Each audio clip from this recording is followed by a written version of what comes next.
मृत्यु से डरना नहीं चाहिए। जब भी यह लगे कि अब मेरी मृत्यु नजदीक है, तभी भगवान का सुमिरन शुरू कर देना चाहिए। और आज के समय में तो एक भी क्षण का पता नहीं है कि कब मृत्यु आ जाए। कमेटी वालों से बोल की व्यवस्था बनाएंगे, कब काल का बुलावा आ जाए और हमें जाना पड़े।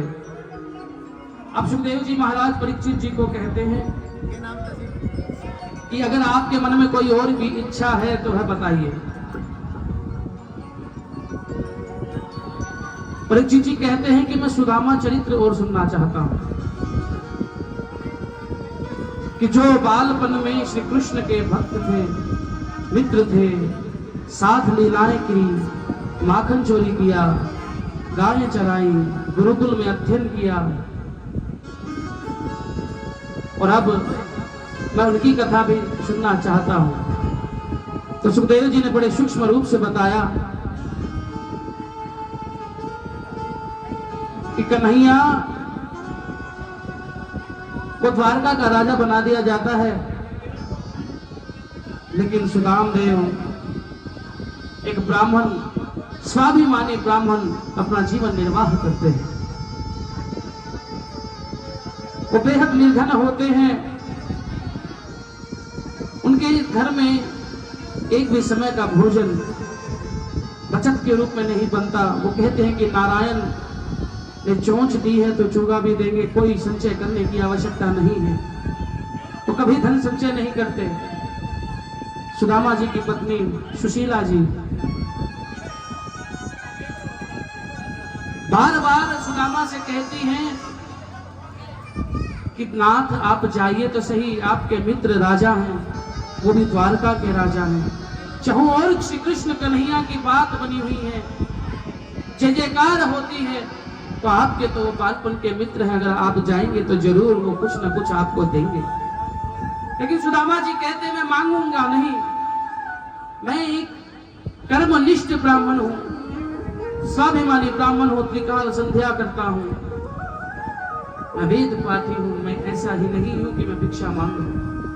और ब्राह्मण का भिक्षा मांगने का अधिकार होता है, वो मैं नित्य निरंतर मांग करके लाता हूं, लेकिन कन्हैया के आगे मुझसे ये हाथ नहीं फैलाए जाएंगे। लेकिन सुशीला जी कहती हैं कि ठीक है, आप मांगेगा मत, लेकिन अपने मित्र से मिलने तो जाइए। अत्यंत निर्धन रहते हैं। बार बार सुशीला के कहने पर सुदामा जी यह निर्णय ले लेते हैं कि क्यों न कृष्ण से मिलना चाहे। ठीक है सुशीला, मैं कृष्ण से मिलने के लिए द्वारका जाऊंगा, लेकिन मुझे यह बड़ा ही संशय है कि मेरे पास कन्हैया को, मेरे कन्हैया को देने के लिए कुछ भी नहीं है।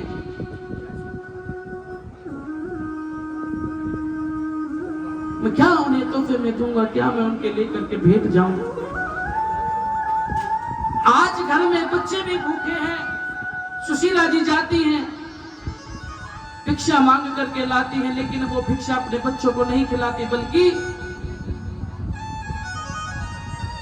श्री कृष्ण कन्हैया लाल को भेंट देने के लिए, और भेंट देने के लिए कोई पोतली भी नहीं है, वह भी कपड़े से चीर चीर कर, फटे हुए कपड़ों से 3-4 कपड़े ऊपर नीचे रख करके वो पोटली बनाती है, उसमें 3 मुट्ठी चावल छोड़ते हैं। सुशीला जी कहती हैं सुदामा जी आप जाइए, श्री कृष्ण से मिलने के लिए जाइए। एक सुशीला, मैं मांग तो नहीं पाऊंगा।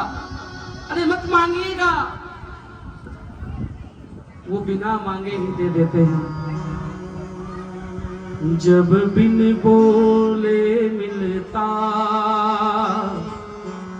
तो मैं बोल के क्या मांगू। जब सब कुछ बिना बोले ही मिल जाएगा तो बोल करके मांगने की आवश्यकता क्या है। ओ मेरी दुनिया तुम ही हो, दुनिया से मैं क्या मांगू। जब बिन बोले मिलता तो मैं बोल के क्या मांगू। सुदामा जी चलते हैं कन्हैया की तरफ, और इधर कन्हैया को भी आभास हो जाता है कि मुझसे मिलने के लिए एक ब्राह्मण आ रहे हैं, मेरा सुदामा आ रहा है। जैसे ही सुदामा जी कुछ दूरी पर चलते हैं, थक जाते हैं, संध्या का समय हो जाता है, किसी पेड़ की छांव के नीचे सुदामा जी विश्राम करने लग जाते हैं, तो कन्हैया अपने वाहन गरुड़ से कहते हैं कि गरुड़ जी आप जाइए, जहां भी कन्हैया, जहां भी मेरा जो ब्राह्मण मुझसे मिलने के लिए आ रहा है वहां जाइए, और बिना उनको बताए वो सो रहे हैं, उनकी नींद भी ना छूटे, और इस प्रकार से उन्हें उठा करके यहाँ मेरे पास ले आइए। लेकिन सुनिए, ऐसा ना कीजिएगा कि मेरे पास लेकर के आइएगा, अन्यथा वो यही कहेगा कि ये भी कन्हैया ने कर दिया। ऐसा कीजिएगा, आप द्वारका के बाहर उन्हें छोड़ दीजिएगा। और गरुड़ जी भी आज्ञा अनुसार ऐसा ही करते हैं। देखिए यहाँ सुदामा, जिस प्रकार आज झांकियां दिखाई जाती हैं कि सुदामा को दर दर ले जाकर के एक झोली करके मंगवाया जाता है कि कुछ डालो। सुदामा जी ऐसे बिल्कुल नहीं थे, वो स्वाभिमानी थे, और विद्या का कभी मोल नहीं होता। सुदामा जी द्वारका के बाहर खड़े हैं, दरवाजे पर हैं, द्वारका के अंदर प्रवेश करते हैं। नरेश जी आज पहली बार बताऊं तो ये मुझे बिल्कुल महसूस नहीं हो रहा कि कोई कथा सुन रहे हैं या नहीं सुन रहे। गुरुदेव की कृपा से खुद को आनंद आना चाहिए कथा कहने में। सबसे बड़ी बात आज गुरुदेव की आज्ञा से मैं यही मानता हूं कि आज मेरे गुरुदेव ने इतनी कृपा कर दी कि मैं उसको बयान नहीं कर सकता। सुदामा जी द्वारका के सामने खड़े हैं, अंदर प्रवेश करते हैं, रुक्मिणी जी के महल को देखते हैं। रुक्मिणी जी के महल के सामने पहरेदार खड़े रहते हैं। सुदामा जी कहते हैं कि क्या ये श्री द्वारकाधीश का महल है? सिपाही कहते हैं, अरे बाबा आपको चाहिए क्या? भिक्षा चाहिए ना, अभी अंदर से ला करके दे देता हूं। अरे मैं आज मांगने के लिए नहीं आया हूं, तो मैं मेरे मित्र कन्हैया से मिलने आया हूं, मेरे बालपन का मित्र है कन्हैया। वो हंसते हैं। लेकिन द्वारका में ये कहा गया था कि ब्राह्मण को, संत को, गौ को कभी त्रास देना नहीं चाहिए।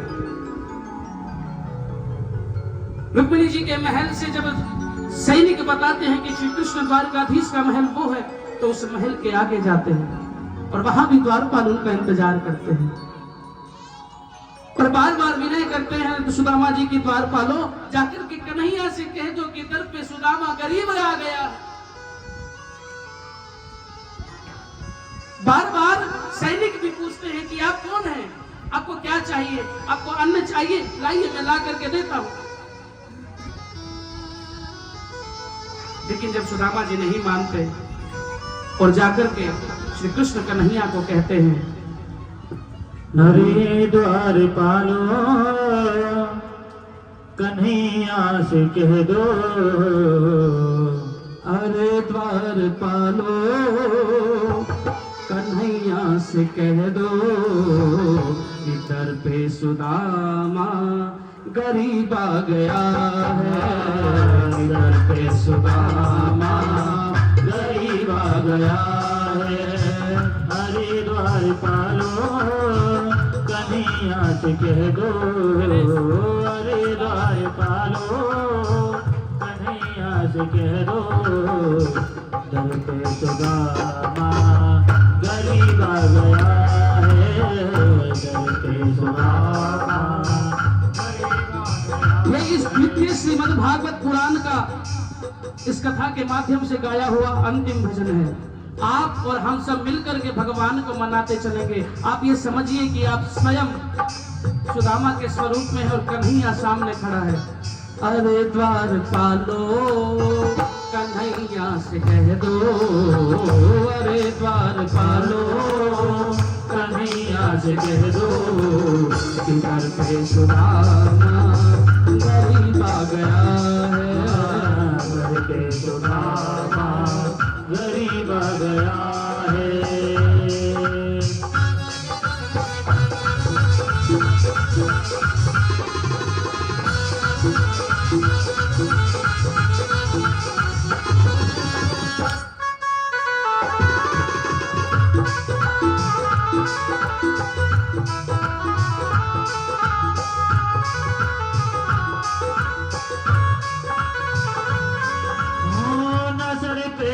पगड़ी न तन पे है जामा, बता दो कन्हैया को नाम है सुदामा हो, बता दो कन्हैया को नाम है सुदामा। नजर पे है पगड़ी न तन पे है जामा, बता दो कन्हैया को नाम है सुदामा, बता दो कन्हैया को नाम है सुदामा। बस एक बार मोहन बस एक बार जा कर के कह दो, एक बार मोहन से जा कर के कह दो, मिलने सदामा गरीब आ गया है, मिलने सखावत नसीब आ गया है।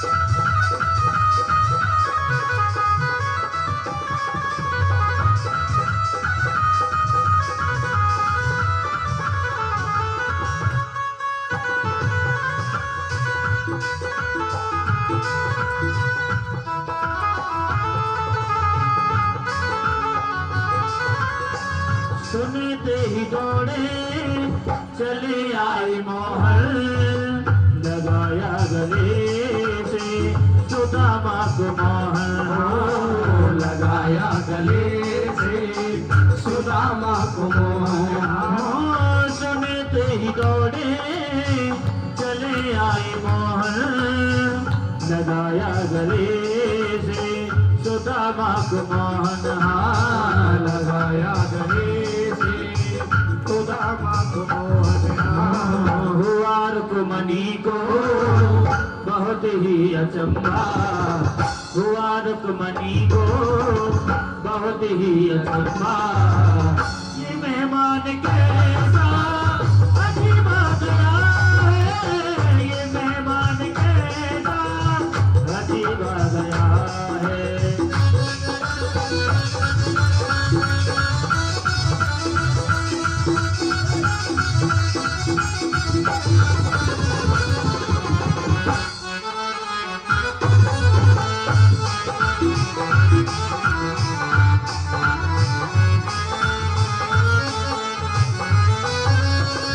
बराबर में अपने सुदामा बिठाए, चरण आंसुओं से सामने दुलाए, हाँ चरण आंसुओं से सामने दुलाए। बराबर में अपने सुदामा बिठाए, चरण आंसुओं से सामने दुलाए, हाँ चरण आंसुओं से सामने दुलाए। न घबराओ प्यारे जरा तुम सुदामा, न घबराओ प्यारे जरा तुम सुदामा। खुशी का समा तेरे करीब आ गया है, खुशी का समा तेरे करीब आ गया है, खुशी का समा तेरे करीब आ गया है। बोले कृष्ण कन्हैया लाल की, जय हो, सुदामा जी महाराज की। जय हो। इधर पे सुदामा गरीब आ गया है और सुदामा को जैसे ही ये सुनते हैं कन्हैया कि सुदामा आ गया है, नाम सुदामा बताया, लेकिन महाराज देखो ना तन पे है जामा, ना सर पे है पगड़ी, फटे पुराने कपड़े पहने हुए, अति निर्धन दिखते हैं। अरे नहीं नहीं नहीं, उन्हें गरीब मत बोलो ना। और जैसे ही सुनते हैं सुदामा अपने आसन से कूद करके आते हैं, पूरी बात तक सैनिक नहीं कहता और कृष्ण कन्हैया लाल श्री सुदामा जी को अपने गले से लगा लेते हैं। ऐसे हमारे कन्हैया। और फिर कहते हैं बहुत सी बातें हुई, चरण पखारे गए, आंसुओं से चरण धुलाए, और फिर कहते हैं कन्हैया कि अरे अच्छा ठीक है, बहुत देर हो गई, आराम भी कर लिया, बता तो सही लग्न हुआ या नहीं हुआ, विवाह किया या नहीं? बोले विवाह हो गया। बोले भाभी जी कैसी हैं? बहुत बढ़िया है, बहुत बढ़िया है। अच्छा बच्चे? हाँ बच्चे भी हैं। तो मेरी भाभी ने मेरे लिए दिया क्या है? इधर रुक्मिणी जी कह रही हैं कि देखो द्वारकाधीश होकर के एक गरीब निर्धन अपने मित्र से कहते हैं कन्हैया कि मेरी भाभी ने मेरे लिए दिया क्या है। और आए शर्म के सुदामा जी वो पोटली भी नहीं दिखाते जो सुशीला जी देती है। और जब हठवश सुदामा जी कृष्ण को वो पोटली दे देते हैं तो वो अपने उन्हीं हाथों से वो चावल भक्ष लेते हैं, खा लेते हैं। ऐसे हमारे कन्हैया लाल हैं। बोले कृष्ण कन्हैया लाल की जय हो। और जब विदा लेकर के सुदामा जी कृष्ण से आते हैं वापस, तो दूर से ही देखते हैं जिस प्रकार से द्वारका नगरी थी वैसा ही महल मेरे यहाँ खड़ा हुआ है। जैसी द्वारका नगरी थी वैसे ही एक सुदामा नगरी हुई। बोलिए कृष्ण कन्हैया लाल की जय हो। अब यहाँ सुदामा जी का चरित्र कहने के पश्चात श्री सुखदेव जी कहते हैं, देखो परीक्षित, अब तुम्हें तक्षक डसेगा तो तुम्हें कोई पीड़ा नहीं होगी, क्योंकि मैंने भगवान की अनुपम लीलाओं का तुम्हें श्रवण कराया है। और अगर अब भी कोई संशय है तो तुम बताओ। बारंबार धन्यवाद करते हैं और कहते हैं कि गुरुर ब्रह्मा गुरुर विष्णु गुरुर्देव महेश्वर गुरु साक्षात परब्रह्म तस्मै श्री गुरुवे नमः। गुरु से ही कथा शुरू होती है और गुरु पे ही कथा पूर्ण हो जाती है। बोले सद्गुरुदेव भगवान की, श्री मलूक पीठाधीश्वर की, श्री अग्र पीठाधीश्वर की, श्री ब्रह्मचारी जी महाराज की, बाबा मोलड़नाथ जी महाराज की, सभी साधु संतों की, श्री सुखदेव जी महाराज की। और उसके पश्चात आगे की कथा कुछ क्षण भर के लिए कल सुबह भी होगी। और कल का हवन का समय प्रातः 9 बजे रखा गया है। सभी आए, सभी कलश जिन्होंने उठाया था वो भी आए, प्रसाद भी आप प्राप्त करें। और जिनकी परिक्रमा पूरी नहीं हुई है वो भी अपनी परिक्रमा कर लेवे। आइए, कुछ और घोषणाएं हैं तो उसके बाद आरती होगी। और सुबह पूजा के लिए जो यजमान है वो सुबह प्रातः 7 बजे ही 7:30 बजे आप जरूर मंदिर में पधार जाइएगा, क्योंकि कल की पूर्ण पूजा होगी और उसके पश्चात हवन होगा। अभी कुछ घोषणाएं और उसके पश्चात आरती।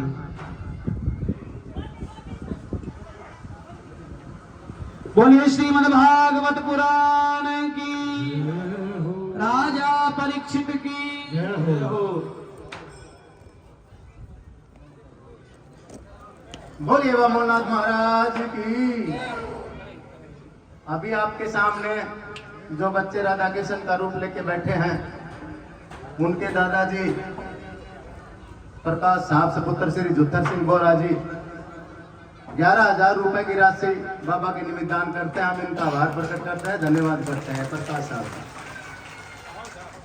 कहते हैं कि जिंदगी जीना आसान नहीं, जिंदगी जीना आसान नहीं, और संघर्ष के बिना मुकाम हासिल करना आसान नहीं।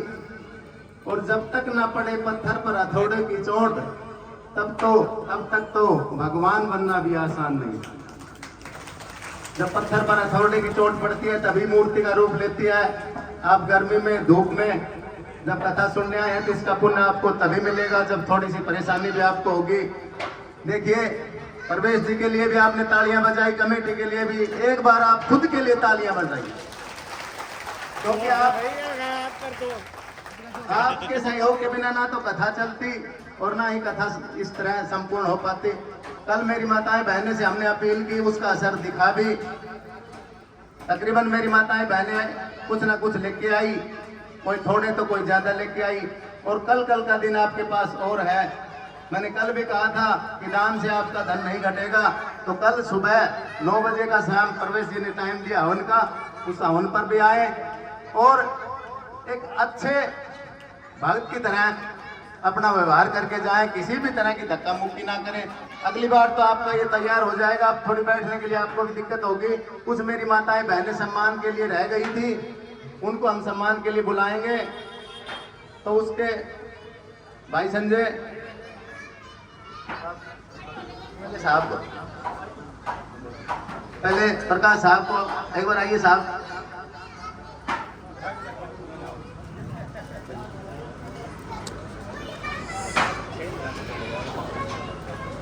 हाँ बोलो।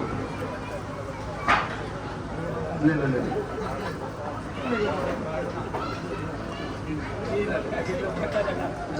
ये 2100 रुपए मुन्नी देवी वाइफ ऑफ श्री सतीश कुमार जी, 1100 रुपए मेरे भाई सरपंच ढिल्लू जी, और 1100 रुपए सुनील वाइफ ऑफ अनिल जी, और 500 रुपए राजेश रोहिला जी, 1100 रुपए उषा देवी वाइफ ऑफ श्री सतवीर सिंह जी, 200 रुपए को मेरी माता को दान देती है। देखिए कोई नाम रह भी गया हो जल्दबाजी में तो बुरा ना माने। और बाकी का सम्मान देखो साहब थोड़ा उरा नहीं राजा ले ते रजिस्टर बाद में पड़ गई थोड़ी राजा नहीं नगरने गुड्डा खवा दिया। 1 लाख रुपए की राशि इन्होंने पहले भी अपने पिताजी के नाम से दी थी पिछली कथा में, हम धन्यवाद करते हैं इनका। 2100 रुपए राम कुमार जी धौलिया,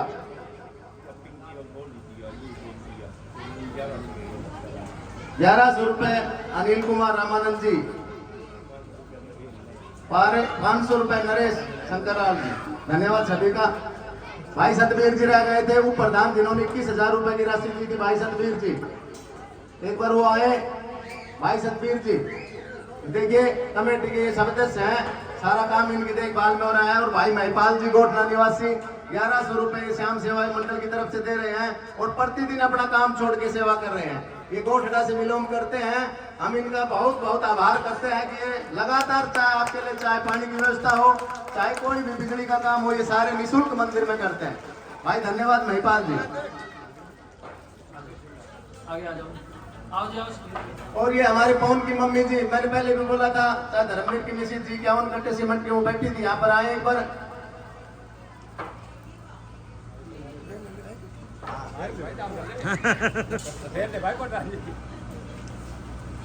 धन्यवाद भाई सतवीर जी। जो भी कोई मेरी माताएं बहनें रह गई है, पहले नाम तो मैंने सभी का बोल दिया था, जो फोटो के लिए रह गई वो केवल मंच पर आ जाए। ये भाई, हाँ भाई ब्रह्म प्रकाश जी 21 कट्टे सीमेंट के इनकी तरफ से।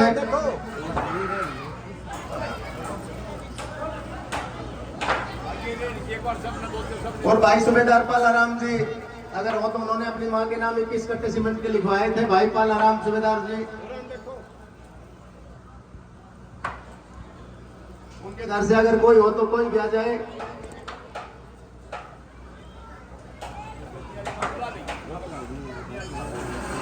ये तो चाहता हो महारत्ना एक बार हो तो उस दिन भी रह गई थी।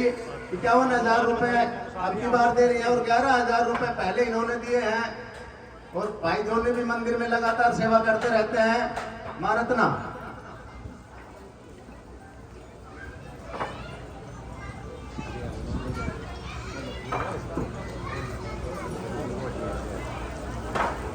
अंदर आओ, अंदर करो साजा नहीं इकट्ठा कर दो ना, ले वो ले दो फटाफट कर दो। ये माँ बलवंत काका बलवंत जी के 21 कट्टे सीमेंट के इन्होंने भी दिए हैं। 25 कट्टे सीमेंट के इन्होंने कल बताया था।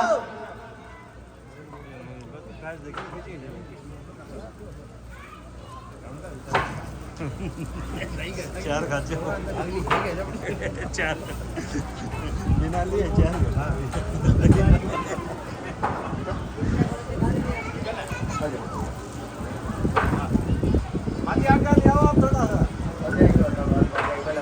माँ को उठा दे। देखिए ये एक यादगार लम्हा होता है। ये जितने भी फोटो बनवा रहे हैं आप, इनकी बड़ी फोटो बनवाने के लिए या मान लो आप अपना सम्मान के लिए रखना चाहें तो जीआर प्रिंटिंग प्रेस, सभी को पता है जीआर प्रिंटिंग प्रेस वहां पर मिलेंगी, या आप वहां से उपलब्ध कर सकते हैं। जिन्होंने भी फोटो साथ खिंचवाई है, ये जो भी अपनी फोटो लेना चाहे वो जीआर प्रिंटिंग प्रेस से संपर्क कर ले, वहां पर मिल जाएंगे आपको। अपनी ले चलो। जो भी मेरी माताएं बहनें, क्योंकि दान की राशि हमने पहले बोल दी थी, परवेश जी की इजाजत थी जल्दी जल्दी घोषणा करने की। फोटो के लिए कोई माता बहना रह गई है वो आ जाए एक बार मंच पर। आइए, सभी दानदाताओं का बहुत बहुत धन्यवाद। बहुत बहुत धन्यवाद आप सभी का जिन्होंने कथा श्रवण की। और अंत तो किसी चीज का होता नहीं, एक समाप्ति की दौर के हम चले तो मंत्रहीनम क्रियाहीनम भक्तिहीनम जनार्दनम यत् पूजितम मया देव परिपूर्णम तदस्तु मे अन्यथा शरणं नास्ति तमेव शरणं मम तस्मात् कारुण भावेन रक्षे मम परमेश्वर। श्री कृष्ण कन्हैया लाल सदा इस कन्या में खुशहाली रखे, पशु बांधव काम हमेशा बनते रहे, खूब खूब तरक्की गांव में हो और बाबा मोरनाथ जी का भवन जल्द से जल्द बन करके तैयार हो। रसिक श्रोताओं को कथा का रस मिले और भागवतों को भी ये प्रार्थना है कि भागवत जितने भी हैं वो भक्ति का दान दें, भक्ति प्रदान करें, अपने सभी जीवों को अपने शरण में लीजिए। और हमारे संगीत के साथ हमारी साथी कलाकार बाहर से आए श्री धर्मेंद्र जी को भी बहुत बहुत धन्यवाद, और गीता इको साउंड से सेवा देने वाले रिंकू जी को भी बहुत बहुत धन्यवाद, और उन्हें भी एक मोमेंटो जो कि भेंट किया जाए। आज भाई रिंकू है नहीं, कल भी थे। 2100 रुपए की राशि भाई रिंकू की तरफ से। एक बार जोरदार तालियां गीता इको साउंड के लिए। 2100 रुपए की परवेश जी उन्होंने राशि दी है, और साउंड का उन्होंने निःशुल्क सेवा दी है, ताकि ये साउंड के 10-11 हजार रुपए लेते हैं साउंड वाले, बाकी भाई रिंकू ने निःशुल्क सेवा दी है। अगर वो हो तो एक बार मंच पर आए भाई रिंकू शर्मा जी, उनकी तरफ से कोई भी हो। और एक बार जोरदार तालियां हमारे संगीतकार साथियों के लिए और हमारे पंडित जियों के लिए। और सभी विदाई का सब समय होता है तो सभी का सम्मान होता है। मैं समिति वालों से भी कहूँगा कि सभी पंडित जी और साथी दोनों का सम्मान करें। बोलिए बाबा मोरनाथ जी महाराज की। शुरू करेगा, शुरू कर। एक बार आप भी आ जाइए मेरे प्यारे भाइयों, संगीत टीम को। और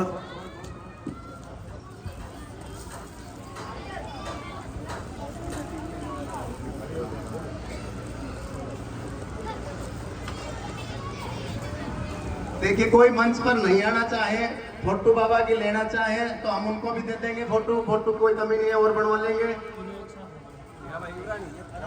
ले भाई ले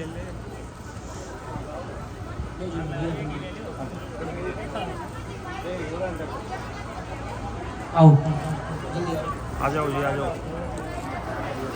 आइए ईश्वर जी आओ, जल्दी आओ, आ जाओ नरेश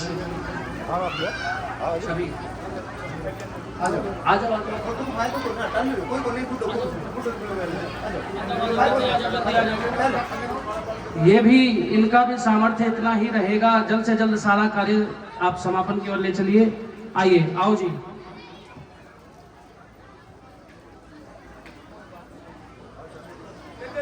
पुरान देखो, चलिए, चलता बोले सीताराम जी भगवान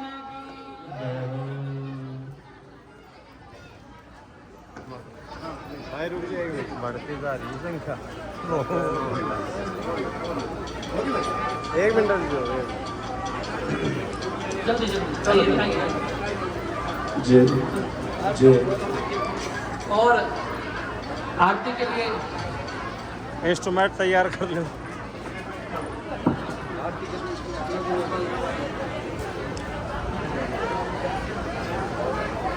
पुरान देखो रहा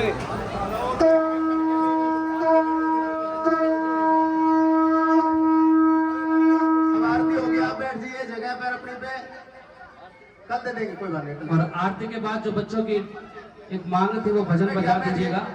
पहले आरती पंडित जी जाओ। आरती होगी, बैठ जाओ।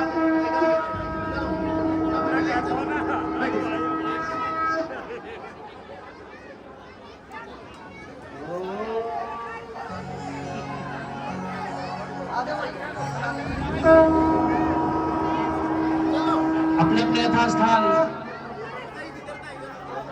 आप सभी खड़े हो जाएं।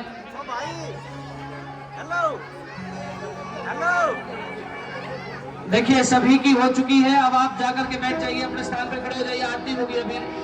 हरि ओम चंद्रों सूर्योदय सूर्योदयतः सोतदशप्रांश महादग्निरजायतः।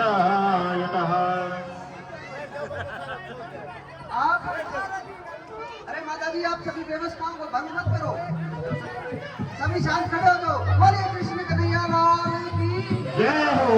आइए सभी माता बहनों से निवेदन है, हाथ जोड़ के विनती है, प्रेम के साथ में भाव के साथ में आरती करें। जिनको तस्वीर फोटो बाबा की नहीं मिली है, कल मिलेगी, सभी को समय शांति बना कर रखें, प्रेम के साथ में आरती करना। पहले परिवार के हरिलाल की कर्पूर गौरम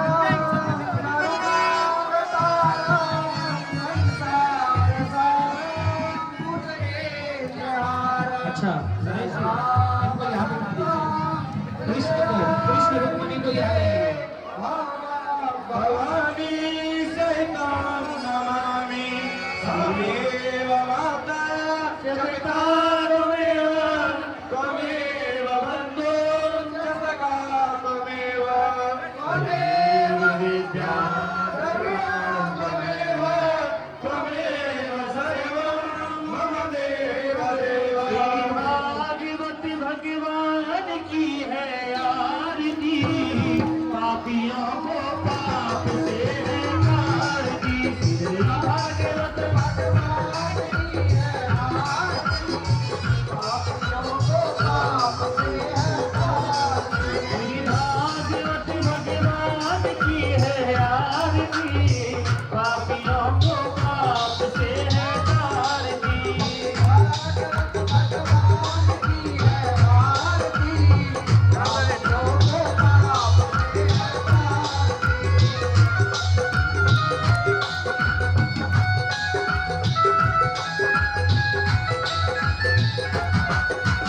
अमर ग्रंथे बहुकी करते पंचम वेद निराला, नव ज्योति जगाने वाला।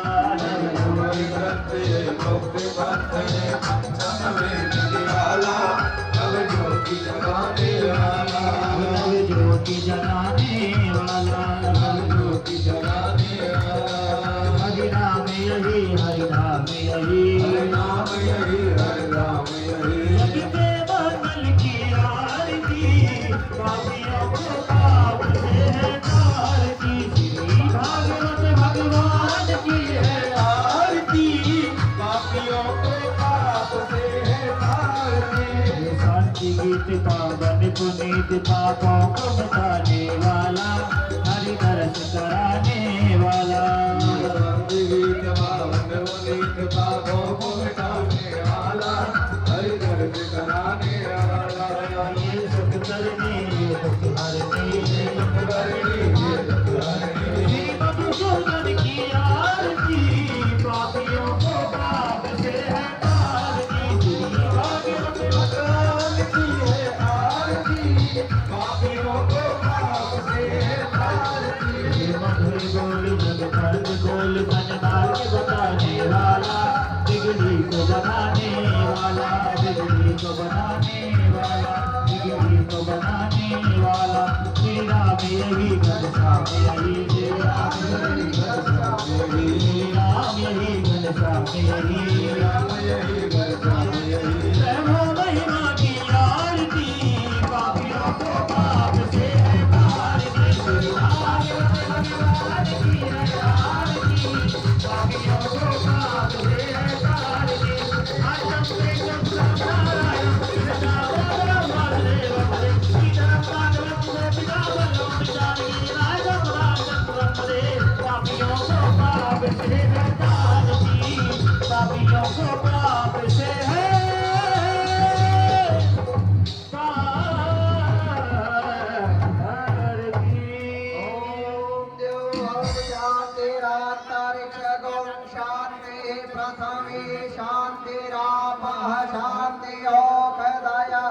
शांति वनस्पतयः, शांति विश्वे देवाः, शांति ब्रह्म, शांति सर्वगं, शांति शांतिरेव शांति, क्षमा शांतिरेव। ईश्वर, ओम ईश्वर। शांति भवतु।